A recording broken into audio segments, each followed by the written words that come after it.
En el punto anterior vimos que a los administradores les interesa favorecer una mayor productividad, una mayor satisfacción, así como lograr una menor rotación y un menor ausentismo. Recuerden que hablamos de administradores en general, como hablamos de directivos en general. Si bien el término gerente que usa Robbins, por ahí estaría más aplicado a la organización empresa. Bien, en esta parte de la unidad nos centramos en qué es la motivación y en cómo motivar, y a tal efecto vamos a tratar de revisar algunas teorías que trataron de buscar respuestas a cómo favorecer una mayor satisfacción. De modo amplio podemos decir que ambos conceptos, motivación y satisfacción, están íntimamente relacionados. De manera que nos planteamos los siguientes objetivos: describir los elementos claves de la motivación, identificar y comparar las primeras teorías de la motivación, e identificar y comparar algunas de las teorías contemporáneas. Vamos a ver algunas en esta presentación y otras las dejamos reservadas para la presentación de la próxima clase.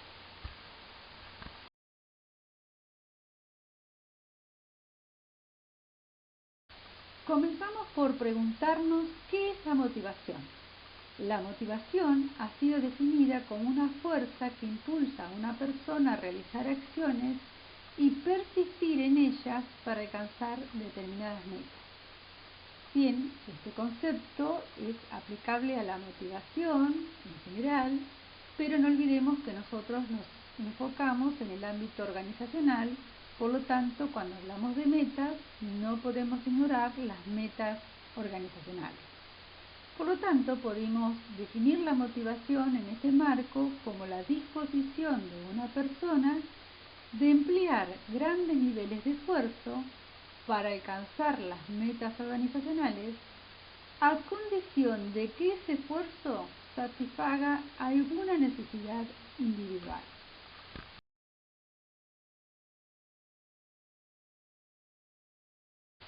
Intentaremos dejar en claro cuáles son los tres componentes de este concepto. Los tres elementos claves son esfuerzo, metas organizacionales y necesidad insatisfecha. El esfuerzo es una energía que impulsa un comportamiento determinado para alcanzar un objetivo. El esfuerzo es una medida de intensidad de esa energía. Las metas organizacionales, bueno, ya todos sabemos que un poco son la razón de ser de las organizaciones, pero en el marco de las mismas se debe tener en cuenta que un objetivo de segundo orden o objetivo individual, ya que al trabajador contribuir al logro de las metas organizacionales le permite de alguna forma alcanzar sus metas. Y por último, el tercer concepto es el de necesidad insatisfecha. La necesidad insatisfecha o estado de carencia genera una tensión, y al mismo tiempo esta tensión genera impulsos que estimulan ciertos comportamientos para tratar de satisfacer esa carencia.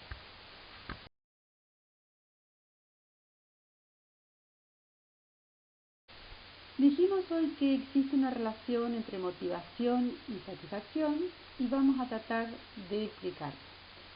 La motivación es el impulso que lleva al individuo a actuar para satisfacer una necesidad, un estado de tensión.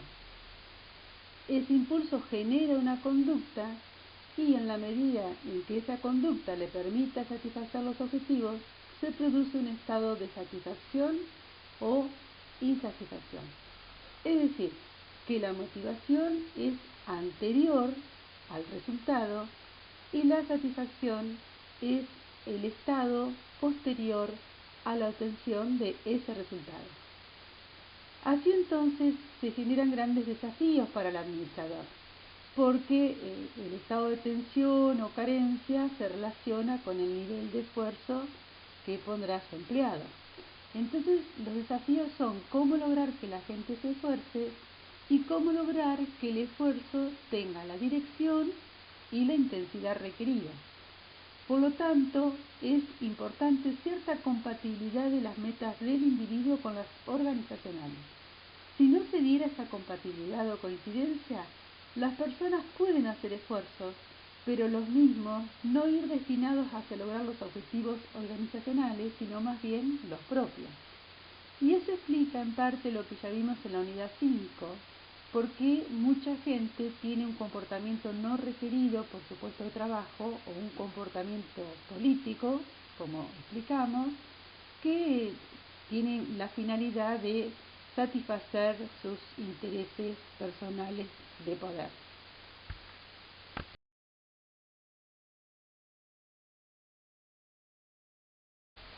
En síntesis, el desafío para el administrador es cómo hacer que la gente se esfuerce y que ese esfuerzo tenga la dirección deseada, es decir, cómo motivar al personal que tiene a cargo. En respuesta a esta pregunta se han desarrollado distintas teorías sobre motivación y vamos a analizar ahora las primeras teorías. Estas teorías han sido criticadas por la simplicidad de sus conceptos y también porque en cierta forma les falta validación empírica, pero sin embargo siguen siendo muy utilizadas en el campo de la administración de empresas y en estudios académicos. Partimos de la teoría de la jerarquía de necesidades planteada por Abraham Maslow. Maslow parte de la hipótesis de que dentro de cada ser humano existe una jerarquía de 5 necesidades y que a medida que una persona logra satisfacer una necesidad, aparecen de forma gradual las necesidades correspondientes al nivel inmediato superior. Las mismas se visualizan en una pirámide y en la base de esa pirámide están las necesidades básicas o fisiológicas, es decir, la necesidad de respirar, de alimentarse, de saciar nuestra sed. En un nivel superior aparecen las de protección y seguridad. Todas las personas tienen necesidad de contar con seguridad física y emocional y hasta material. Las necesidades sociales que corresponden al nivel 3 tienen que ver con la necesidad de recibir afecto, de tener amigos, de contar con una pareja. Luego, las necesidades de estima, en el cuarto nivel, pueden ser satisfechas tanto por el mismo individuo en la medida que logre su propia autoestima o desde el exterior en la medida en que esta persona reciba reconocimiento y atención. Y en un quinto nivel, en la cúspide de la pirámide, nos encontramos con la necesidad de autorrealización, que se corresponde con la necesidad de crecimiento y de lograr la propia autosatisfacción. Maslow clasifica en dos grandes niveles estas necesidades, según se traten de orden inferior o de orden superior. Las de orden inferior corresponden a los dos niveles de la base de la pirámide, el nivel 1 y el nivel 2, que necesitan ser satisfechas desde el exterior. Recuerden que el postulado básico de esta teoría es que conforme una necesidad queda suficientemente satisfecha, ya no motivará al individuo.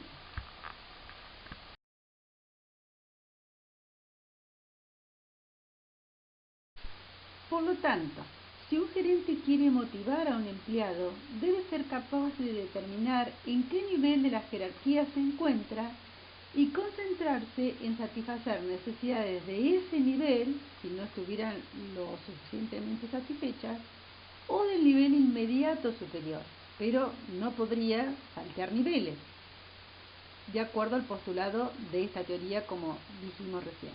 Entonces, una persona que está buscando trabajo, obviamente, cobrar el primer sueldo ya le permite satisfacer sus necesidades fisiológicas. Podemos decir entonces que darle un trabajo a una persona permite satisfacer esta base de la pirámide. Supongamos que esa persona tiene un contrato, empieza a trabajar por un tiempo determinado. Entonces empiezan a generar tensión las necesidades de seguridad. Porque, bueno, esta persona quisiera tener una obra social, aportes jubilatorios, quisiera comprarse una casa, pero mientras tenga trabajo por contrato no se anima. Una vez que estas están satisfechas, ¿cómo puede motivar el empleador? Bueno, ver qué tanto están generando tensión las necesidades del nivel inmediato superior. Es decir, que pueda contar con un grupo amigable de compañeros de trabajo. En el cuarto nivel, ¿cómo puede motivar? Reconociendo su trabajo ya sea de palabra o, por ejemplo, ofreciéndole un cargo o una posición que esa persona realmente anhela. El quinto nivel, el de autorrealización, muchas veces las personas buscan satisfacer estas necesidades por fuera del trabajo. Pero bueno, podría pasar que una persona siente la motivación de hacer un trabajo voluntario o de estudiar una carrera, aunque no le signifique que va a tener un ascenso, puede que sí, puede que no. Y bueno, por ahí el directivo podría tratar de motivarlo brindándole las horas necesarias para que realice esta actividad.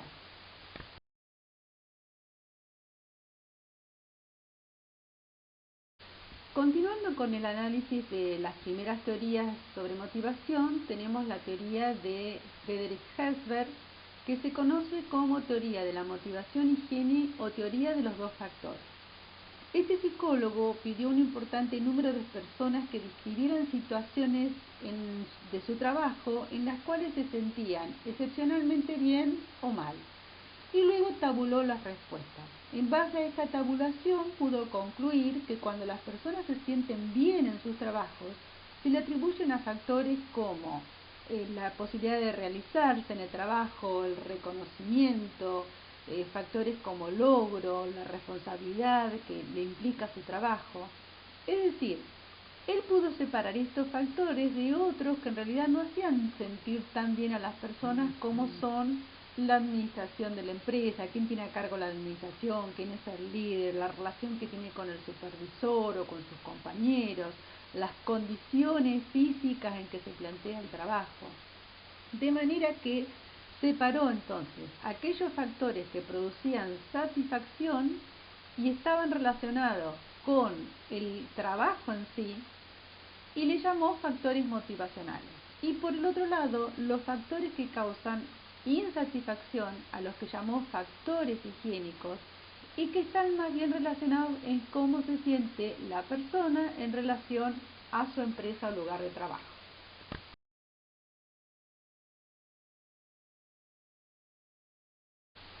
De modo que Herzberg relaciona los conceptos que intentamos analizar hoy: motivación con satisfacción. Y podemos argumentar, de acuerdo a lo que mostramos en la línea 1, que cuando los administradores buscan motivar a sus empleados, deben concentrarse en ese grupo de factores que Herzberg denominó motivadores, tales como darles oportunidades de logro, reconocimiento, trabajo enriquecido, oportunidad para el crecimiento. Si estos factores están, el empleado estará satisfecho. Si estos factores están ausentes, como vemos en la figura, estarán en un estado de no satisfacción. Ahora bien, si vamos a la figura 2, aquí están representados los factores que Herzberg llamó higiénicos y contemplan tanto la política de la empresa, el tipo de liderazgo o supervisión, las relaciones con sus compañeros, las condiciones físicas de trabajo y hasta el salario, ¿sí? Cuando los directivos buscan eliminar estos factores o intentar que sean los adecuados, no significa que están motivando a sus empleados, significa que las personas no se sentirán mal o no estarán insatisfechas. En síntesis, podemos decir que la satisfacción es el resultado de los factores de motivación, pero que estos resultados no tienen efectos sobre el estado de insatisfacción. Y por otro lado, la insatisfacción es el resultado de los factores de higiene. Y si están contemplados, o son los adecuados, no habrá empleados insatisfechos. Y tiene poco efecto este estado sobre el estado de satisfacción.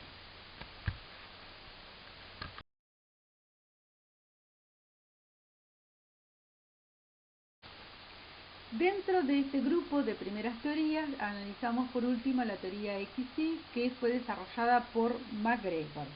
MacGregor describe en realidad dos formas excluyentes y contrapuestas que tienen los directivos de percibir el comportamiento de los empleados.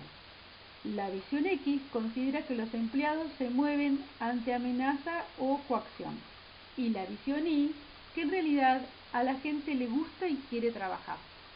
Los supuestos de cada uno lo tienen en esta figura, pero en síntesis traté de resumirles en qué se fundamenta cada visión. Como podrán ver, los supuestos de la teoría X sostiene que a la gente no le gusta trabajar, que evita responsabilidades, que prefieren que los manden, y los supuestos de la visión Y, en realidad a la gente le gusta trabajar, consideran que el trabajo es algo natural, tienen motivación, buscan responsabilidades. En síntesis, el punto de vista X es un punto de vista negativo acerca del empleado, ¿sí? Y piensa que en realidad a ellos solo les interesa satisfacer las necesidades de orden inferior. Si vamos a la pirámide de Maslow, las necesidades de orden inferior son las fisiológicas y las de seguridad. Por lo tanto, un directivo que tiene esa visión acerca de su empleado, y bueno, pensará que con pagarle el sueldo ya lo está motivando. ¿Sí? Por otro lado, el punto de vista Y es un punto de vista positivo acerca de la persona y sostiene que a los empleados les interesa satisfacer sus necesidades de orden superior. Nuevamente, si vamos a la pirámide de Maslow, las necesidades de orden superior se corresponden con las necesidades sociales, la de estima y la de autorrealización.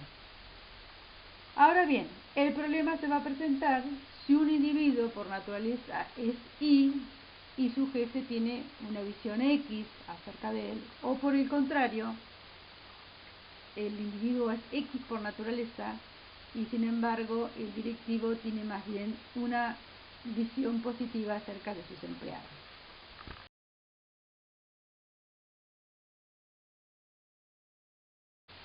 Continuamos ahora con el análisis de las teorías contemporáneas sobre motivación que en general presentan una mayor validación empírica que las primeras teorías.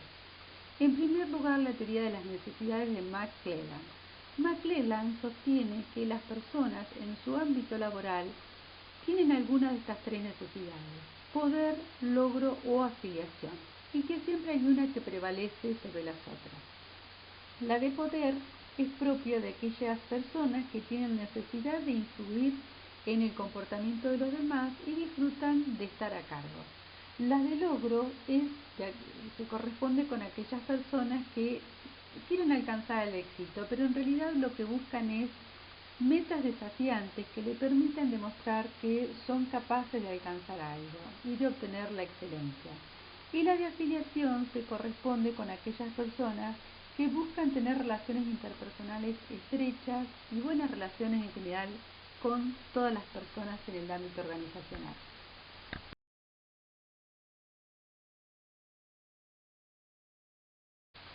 El estudio de cada una de estas necesidades demostró que aquellas personas que tienen necesidad de logro son las que desean demostrar un desempeño excepcional. Y en tal sentido eligen situaciones que le permitan demostrar ese mayor desempeño, asumir responsabilidad, encontrar soluciones, demostrar que pueden hacerlo finalmente y al mismo tiempo recibir retroalimentación. Por eso es importante que las metas sean moderadamente desafiantes, o sea, que el desafío no sea tan alto que el resultado puede llegar a depender más del azar que de su propio esfuerzo, o tan bajo que no le suponga ningún reto a sus habilidades. La necesidad de poder es propia de personas que disfrutan estar a cargo y que les interesa además obtener una posición jerárquica y de estatus. Por eso, las personas que van a ocupar puestos directivos deberían contar con esa necesidad, resulta de cierta forma indispensable. En cuanto a las necesidades interpersonales, son las que menos han estudiado de forma empírica. Se sabe que estas personas priorizan buscar amistades y tener buenas relaciones y también la colaboración a la competición.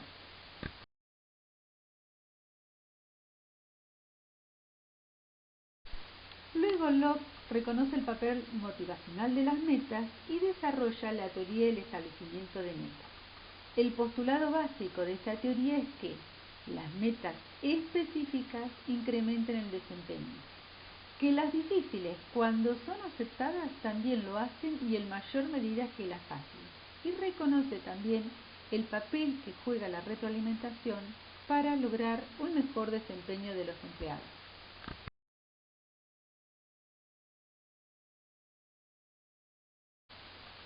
Así entonces, para este autor, las metas son motivadoras en la medida en que sean específicas, es decir, que sean claras, concretas y posibles de medir. También en la medida en que haya una retroalimentación, de manera que la persona cómo va en el camino de alcanzar esa meta. Y otra característica que tienen que hacer las metas es que deben ser difíciles y desafiantes. Ahora bien, en esta misma presentación, cuando analizamos la teoría de las 3 necesidades de McClelland, dijimos que las personas con orientación al logro son motivadas por metas que presentan un riesgo moderado, un desafío moderado, que tienen cierta posibilidad de alcanzar. Entonces nos preguntamos, ¿cómo es posible motivar a través de las metas organizacionales? Porque un autor nos habla de que deben tener un desafío más bien alcanzable y las otras que deben ser, el otro autor nos plantea que deben ser difíciles y desafiantes. Bien, la palabra clave acá es aceptación. Las metas difíciles de alcanzar son propuestas al empleado y el empleado las acepta.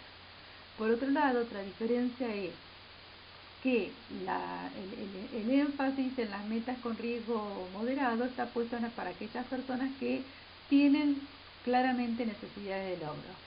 En cambio, en esta teoría, Locke se refiere a todas las personas en general.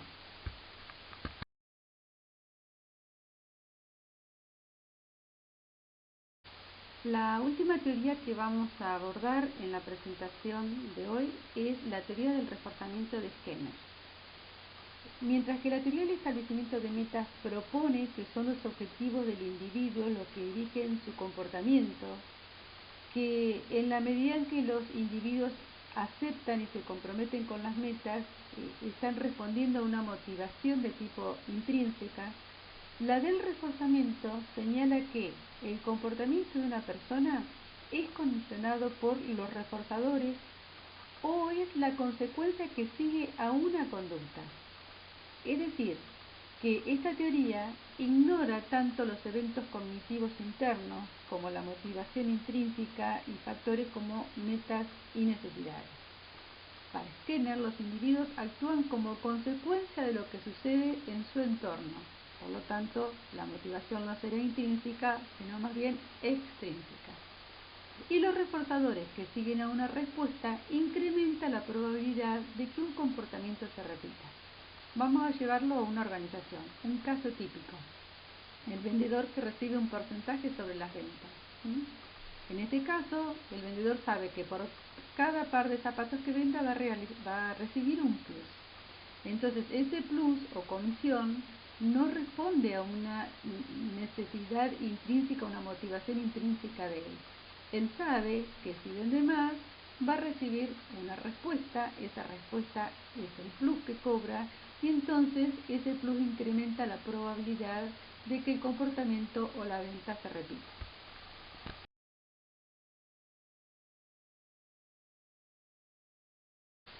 Ahora bien, en el marco de la teoría de Skinner, los directivos pueden influir en determinados comportamientos al reforzar actos favorables, determinadas conductas que quieren que se repitan, presentar un estímulo, aunque contrariamente también pueden de alguna forma reforzar actos desfavorables y suprimir un estímulo. Bueno, este tema se los planteo y acá les dejo un caso muy sencillo para que ustedes traten de aplicar lo que hablamos sobre estas últimas teorías y sobre todo con el marco de la bibliografía, que en este caso es Robin Coulter capítulo 15.